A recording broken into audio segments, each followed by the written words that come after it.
Ei preeria, ei peltoja, ei vuorten huippuja. On kaupunki ja kaupungissa kaksi vanhusta.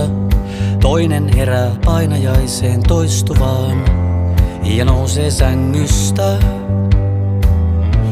Sudet eivät ulvo eikä vesi hyytävää. On puolisonsa vartalolla kaksi täkkiä. Toinen oli lahja, jonka reuna repsottaa. Katse jähmettyy, kello ei.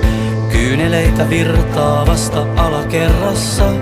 On hiljaisuus niin täydellisen hiljaista, että kuiskauskin on huuto.